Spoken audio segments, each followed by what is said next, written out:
The photograph surfaced unexpectedly folded, brittle, and sealed inside a rusted biscuit tin discovered in the attic of a modest brick house in Rhondda Valley, South Wales. The family who found it, descendants of one of the 7 miners, had no idea the image even existed. It had been hidden away for generations, protected from dust and daylight, as though someone feared what it truly revealed. When the tin was opened, the smell of coal and age drifted out, as if the mine itself had exhaled after nearly a century of silence. At the top of the stack of papers was the photograph, 7 miners standing outside the entrance of the colliery, their faces half lit by a single industrial lamp, while the darkness behind them loomed like an unspoken truth. And there, deep in that shadowed tunnel, a faint silhouette, an 8th figure, barely visible unless the viewer looked long enough for unease to settle.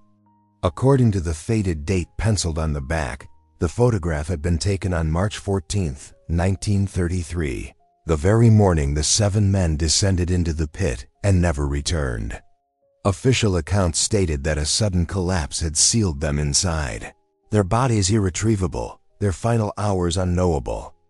But the picture contradicted the simplicity of that narrative. The miners' expressions were uneven, 2 forced half-smiles, 3 stares of quiet resignation, one man looking slightly off camera as though distracted by something out of frame. And then there was the silhouette. Archivists would later debate whether it was merely an accidental double exposure, a trick of shadow, or evidence of someone whose existence had been deliberately omitted from the mine's records.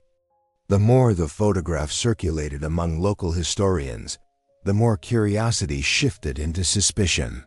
The colliery itself had a reputation, known for safety violations, for gas leaks unreported to authorities, for shifts extended beyond legal limits during the economic desperation of the interwar period.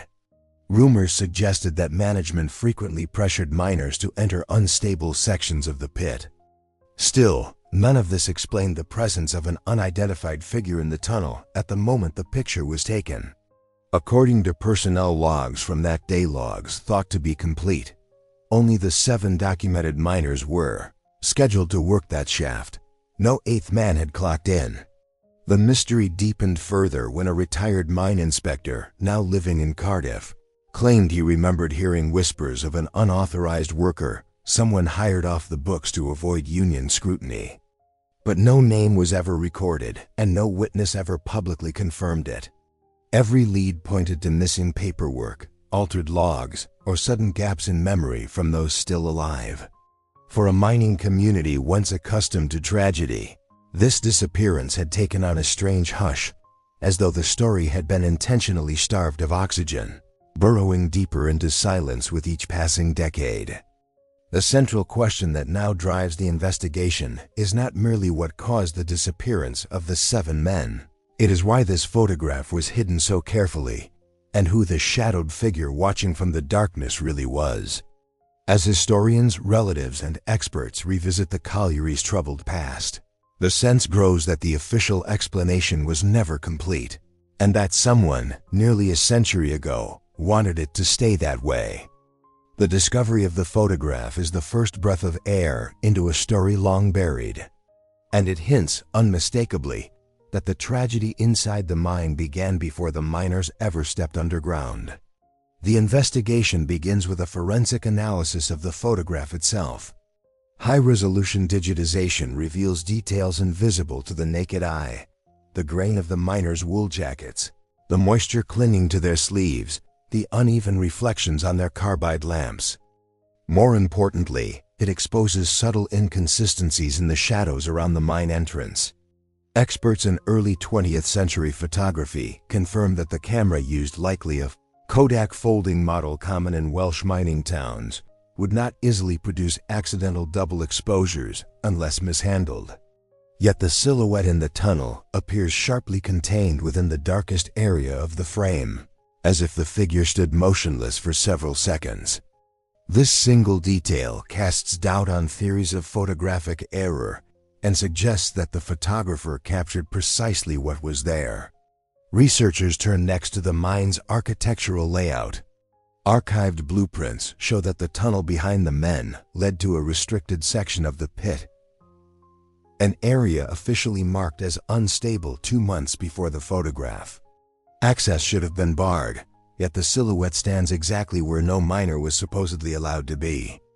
A former colliery engineer, interviewed decades after retirement, admits that during the economic crisis of the 1930s, forbidden areas were sometimes reopened quietly to increase productivity. If this was true in 1933, it would contradict the company's later statements that the collapse was sudden and unpredictable. It also raises another question: who would have been responsible for sending workers into a condemned section? And why were these decisions never logged? Newspaper records from the period complicate the narrative further. Local papers reported a routine collapse, but union newsletters, kept in private collections and rarely digitized, hint at disputes between miners and management over safety violations inside the very shaft captured in the photograph. One entry mentions a temporary laborer with no union papers assigned to the pit days before the disappearance. Though unnamed, the description aligns disturbingly well with speculation about the eighth figure. Descendants of the miners recall family stories of an outsider hired quietly, someone whose presence was never formally acknowledged. But the company's surviving paperwork is conspicuously clean. No additions, no corrections, no unexplained entries. Historians describe this absence as too perfect, too curated for an organization known to be chronically disorganized. Interviews with surviving relatives introduce emotional tensions that the official records can't capture. Some families believe the men were pressured into the mine, despite warnings of structural instability. Others suggest they volunteered, desperate to keep their jobs during an era of mass layoffs. The contradictions reflect the community's fractured memory, a mixture of resentment, guilt, and unresolved fear. One granddaughter of a miner recalls hearing her grandmother mention a man in the dark who shouldn't have been there, though she never clarified who she meant. These fragments, scattered across generations, hold pieces of a story that no single witness ever fully understood. The investigation hits its first major obstacle when a set of documents requested from a regional mining archive arrives with several pages missing. The archivist apologizes, insisting that the records were already incomplete when first cataloged. Yet the missing pages correspond precisely to the inspection reports filed the week of the disappearance. This coincidence reawakens theories of administrative tampering, long dismissed as conspiracy but now increasingly plausible when viewed alongside the photograph's anomalies. Every clue appears to ripple outward from the same point. The hidden figure in the tunnel may not simply be an observer, but a participant in decisions that sealed the fate of the 7 men. Just as the inquiry seems to be circling familiar ground, a breakthrough emerges. An expert in digital enhancement isolates a faint reflective object near the silhouette, something metallic, positioned at chest height. When magnified, its shape resembles the badge used by supervisors overseeing unauthorized shifts. This detail reignites the investigation, suggesting that the figure in the tunnel may have been someone with authority, watching the 7 miners moments before they entered a forbidden section. With this revelation, the narrative shifts dramatically. The mystery is no longer confined to what happened underground, but to who allowed the men to go there in the first place. As the investigation progresses, the scattered fragments of testimony begin to form a coherent, if unsettling, narrative. The newly discovered reflective badge near the silhouette becomes the turning point.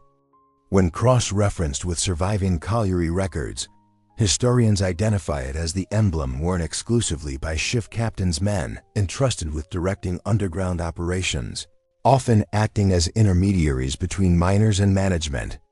Yet in 1933, there were only 2 men authorized to wear such badges at the colliery, and both had documented assignments far from the shaft where the photograph was taken. The realization lands heavily. The figure in the tunnel may have been an unauthorized supervisor, someone positioned deliberately where the 7 miners were about to descend. This contradicts decades of official statements and raises an even darker possibility. The miners were not victims of an unforeseen collapse, but participants in a hidden operation undertaken under covert direction. Archival research reveals that in early 1933, the mine faced the threat of closure due to repeated safety violations.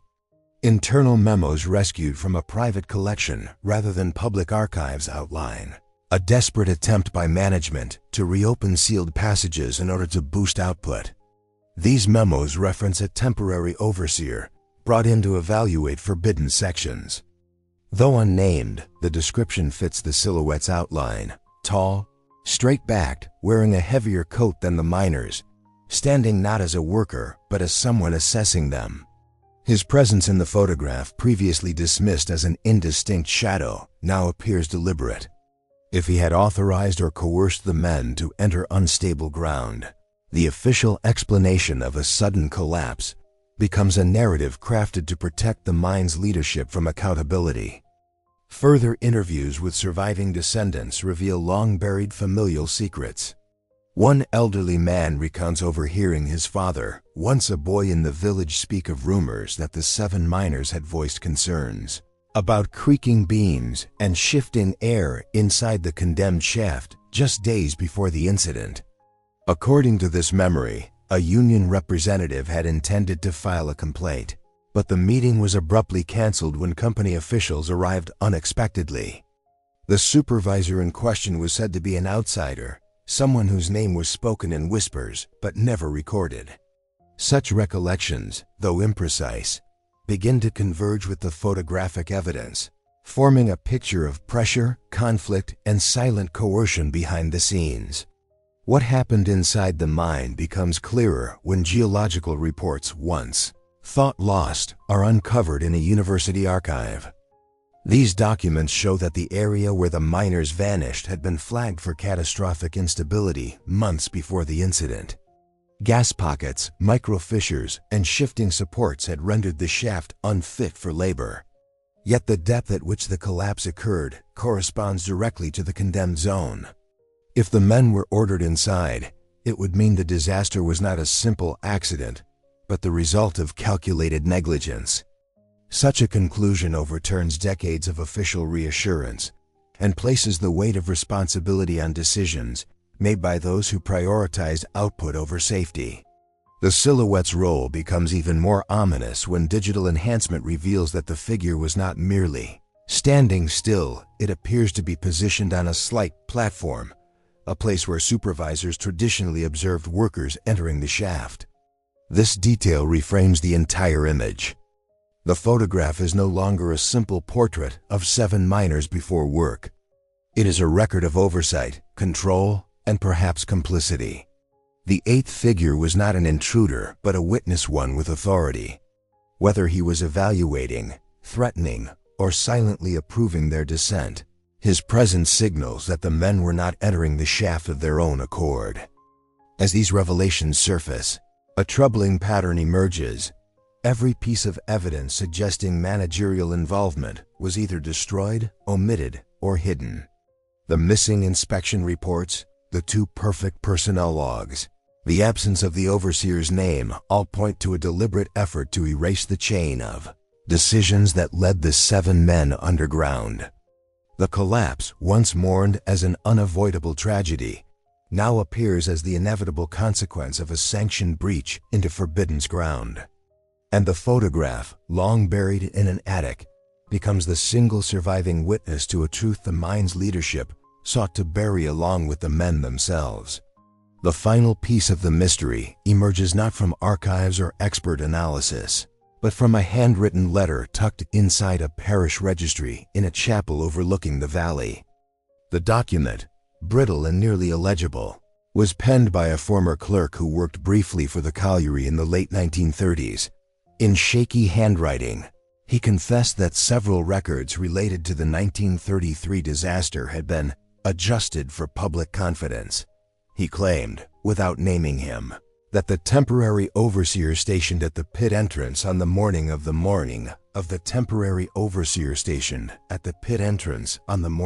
sale on the morning of the Musin disaster had been dismissed quietly after the incident. The clerk wrote that he had been instructed to destroy any mention of this man's employment, ensuring that the official narrative contained no trace of supervisory misconduct. Though the overseer's name remains absent even in this confession, the implications are unmistakable. The collapse was never meant to be investigated fairly. When this letter is cross-referenced with the digitally enhanced photograph, the emotional impact grows heavier. The silhouetted figure, once dismissed as a shadow, now becomes central to the tragedy. The miners' families, already accustomed to decades of unanswered questions, are confronted with the possibility that their relatives were ordered into a condemned shaft by someone whose role was deliberately concealed. Interviews with descendants reveal a mixture of sorrow and vindication: sorrow for the confirmation of their worst fears, and vindication for the suspicions their elders carried quietly for generations. One grandson recalls hearing his grandmother say that the mine took more than bodies. It took truth, a sentiment that resonates painfully as evidence of systemic deceit comes to light. Historical consultants reviewing the case point out that institutional silence was common in mining communities of that era. Colliery owners, facing economic pressures and competition, often prioritized production over safety. Disasters were sometimes reframed in public reports to limit financial liability or prevent social unrest. What distinguishes this case is the existence of the photograph, a document that inadvertently captured not only the miners, but the very figure whose presence contradicts the sanitized version of events. Without the image, the silhouette, and the strange decision to hide the photograph in a sealed tin, the truth might never have resurfaced. As the investigation concludes, a broader understanding of the disaster emerges. The 7 miners, once thought to have perished in an unforeseeable collapse, were caught in the ripple effects of decisions made far above their pay grade. Their disappearance was not simply geological. It was administrative, structural, and ultimately human. The collapse occurred exactly where internal reports warned it would. The overseer, who should never have been present, was recorded only in shadow. The logs were curated, the reports altered, and the miners' final hours folded into a narrative that absolved those responsible. The tragedy becomes less about a single moment of failure and more about a chain of deliberate choices that created the conditions for disaster. For the families, the truth brings both closure and new questions. Some express relief that the photograph has finally spoken, revealing what official documents tried to hide. Others feel a fresh wave of grief, knowing that the men were not merely unlucky, they were expendable in the eyes of those who controlled the mine. In community gatherings, the miners' names are read aloud once more, this time with acknowledgement of the injustice they suffered.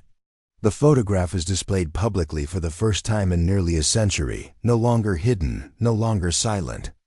In the epilogue of this investigation, the colliery, long abandoned, stands as a scar on the landscape, its beams collapsing inward, nature reclaiming what industry consumed.